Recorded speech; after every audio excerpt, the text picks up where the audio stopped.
الإسلام ديني ومحمدا رسول الله. Saya ceramah di Fakultas Kedokteran dan Kesehatan. Saya selalu bilang, Ibu Dokter, keterlaluan seorang dokter kalau tidak baik imannya. Kami orang sospol paham, dan kita tidak bicara dan tidak pelajari tentang kekuasaan Allah yang ada di tubuh kita.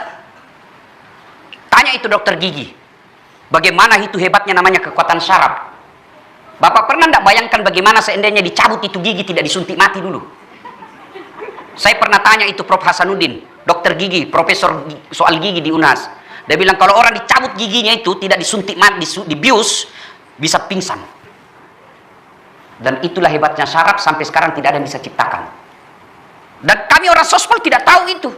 Kalau dokter dia pelajari. Kita makan nasi ini, tidak tahu apa isinya. Toh? Mana bisa dibedakan ada racun ada tidak? Tapi demi Allah, menurut ilmu kedokteran ada racun di dalam sini. Dan mata kita tidak bisa pisahkan. Siapa yang memisahkan itu semua? Ginjal. Kalau dia manfaat, dia distribusi melalui darah. Kalau dia racun, dia keluarkan melalui 3 pintu. 1, nafas. 2, keringat. 3, pup, tos. Maka itulah sebabnya orang kalau rusak ginjalnya, Bapak Ibu tahu kan kalau rusak di ginjalnya orang, hitam badannya. Kenapa? Sudah penuh racun. Kami orang sospol tidak pelajari itu. Dokter, dia pelajari itu, hebatnya itu namanya mata. Ini kameraku mahal. Kenapa dia mahal? Ini handphone karena kameranya hebat.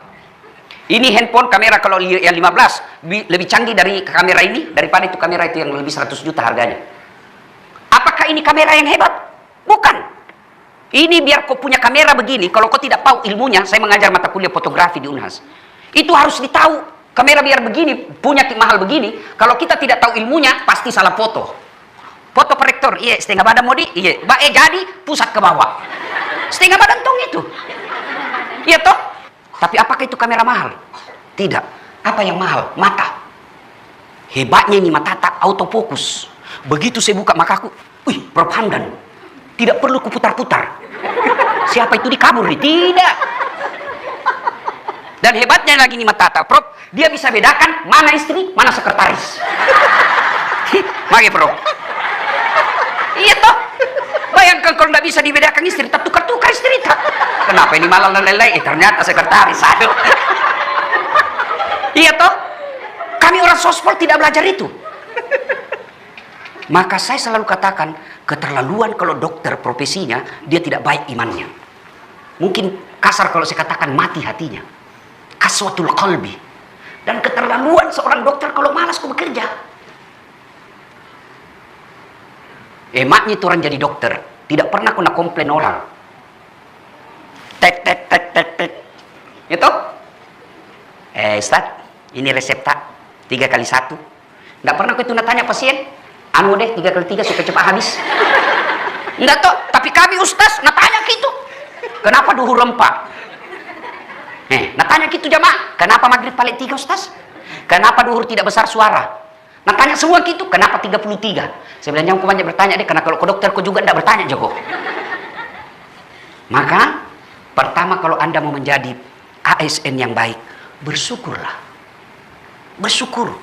Ribuan orang yang Bapak kalahkan ketika mendaftar jadi ASN. Tapi Allah pilih Bapak Ibu. Maka cara bersyukurnya, kerjaku yang baik. Tapi yang kita lihat, lebih bagus kerjanya itu pegawai honor daripada yang sudah punya NIP. Apa itu pegawai honor kesian? Marah-marah terus dan apa? Mestinya dikerja dan tidak masuk saya di akalku, Prof, kalau ada ASN bodoh bekerja. Kenapa? Nah, ada tupoksimu. Bikin kau saja surah, ada contohnya. Apa? Iya toh? Tinggal kau isi-isi. Itu lagi, kau kasih lagi itu pegawai honor kau dong. Apa itu pegawai honor? Nah, orang bilang, apa itu? PTT. Pegawai tidak tetap. 10 tahun kemudian TTP, tetap tidak pegawai. Maksudku saya toh, kalau kau sudah jadi ASN, bersyukur kau. Dengan cara apa? Bekerja kau yang baik. Kenapa banyak ASN tidak bagus kerjanya? Karena dia bekerja bukan lillahi ta'ala. Kalau niatmu lillahi ta'ala, insya Allah ulang-ulang kau runtuk gaji, tiap tahu kau menrek pangkatmu, Maruntuk toko amal aku akhirat.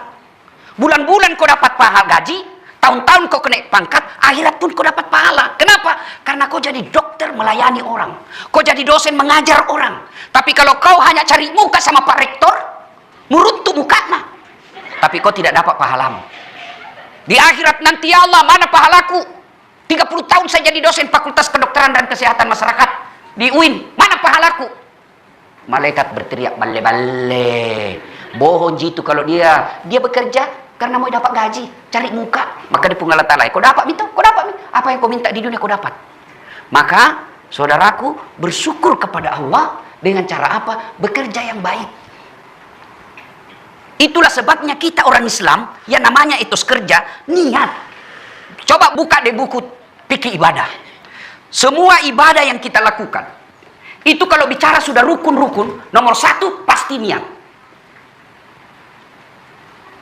Coba buka rukun puasa, rukun haji, rukun sholat, niat itu nomor 1. Kenapa? Karena niat ini penting. Itulah orang Bugis selalu mengatakan, pada cengi niatmu nak, jak ucapkan niat. Kalau salah kau niatmu, capek kau bekerja. 30 tahun jadi ASN, tidak ada dapat akhirat. Begitu pensiun, mulai makin sakit-sakit.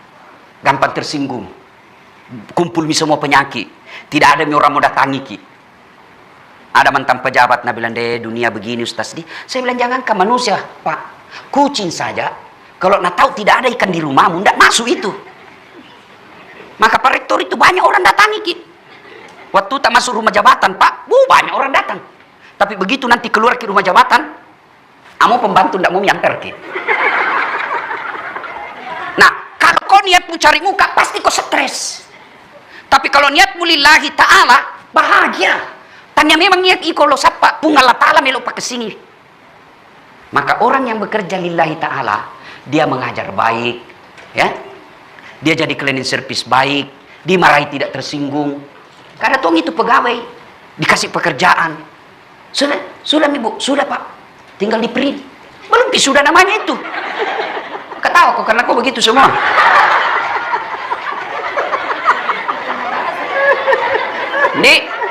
Syukur, pertama bersyukur. Bersyukur itu implementasinya kerja yang baik. Kalau ada orang baik sholatnya dan tidak bagus kerjanya, pasti ada masalah dengan sholatmu. Tolong luruskan saya kalau saya salah. Inna salata tanha anil fahsya'i wal munkar.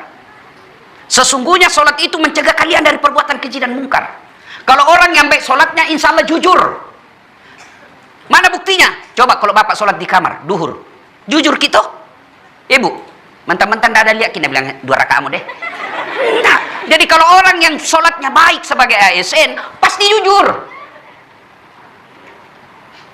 Kalau kepada istri bagaimana Ustaz? Oh, kadang-kadang perlu kita bohong. Bolehkah? Boleh. Ada 3 bohong yang dibolehkan dalam agama. 1 diantaranya, bohongnya seorang suami untuk menyenangkan hati istrinya. Itu boleh. Tambah cantik ke kuliah sayang. Padahal manalah tambah cantik, tambah tua. Mak belemu tuh. Ya, tapi perempuan yang suka, dia dibohongi. Mama Nece itu kalau ku kasih tahu senyum-senyum, tambah muda ki kuliah. Padahal aku tahu-tahu dia bilang saya bohong. Ya. Nah, tapi kalau soal kerja, jujurlah. Karena ketika kau bohong, maka akan menutupi semua kejujuranmu. Saya, orang-orang di sekeliling saya yang kerja sama saya selalu sampaikan, kau jujur sepahit apapun. Dan kalau kau bohong, insya Allah dengan izin Allah pasti saya tahu. Saya tidak tahu kenapa, tapi ada tong kelebihanku. Kalau orang bohongi kak, kalau enggak saya tahu sekarang, suatu waktu saya pasti tahu dia bohong. Maka kalau kau salah, jujur. Kalau kau dikasih amanah, jujur. Kalau disuruh kau bikin kue 10, bikin kau 10. Jangan kau 9 kau bikin, baru kau lapor 10. Bikin kau pelatihan 1 bulan pelatihanmu, jangan kau diskon 13 hari. Kalau kau dapat memang duniamu muruntuk ya sapai lino muruntuk duit tapi dia nama berkah.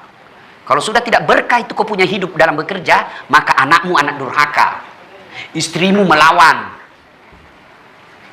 Ya, jujur.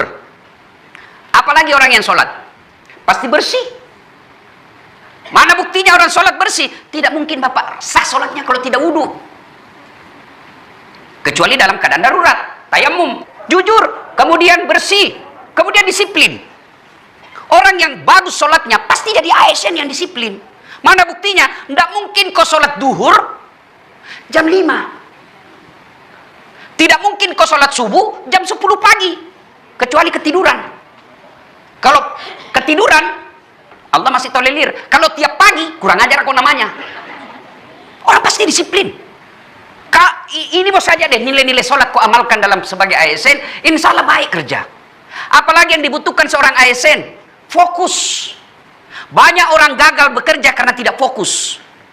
Apakah betul orang sholat fokus? Iya. Mana simbol fokus dalam sholat? Kiblat. Orang kalau sholat harus cari ilmu, syaratnya cari dulu. Kecuali dalam hutan tidak ada cahaya, tidak ada sama sekali, menghadap kemana saja boleh. Maka ketika bekerja, fokus. Itulah sehingga kalau dulu boleh orang profesor, meskipun sarjananya S1-nya sospol, S2-nya ilmu hukum, S3-nya administrasi. Boleh dulu. Kalau sekarang Prof, tidak bisa tuh, harus linear. Itu fokus namanya. Itulah sehingga dalam ilmu kedokteran ada tuh namanya spesialis. Fokus ki. Dokter umum dulu. Kurang pasien. Ya, aku tahu jadi semua bilang. Gitu? Nah, supaya banyak pasien, kita sekolah THT.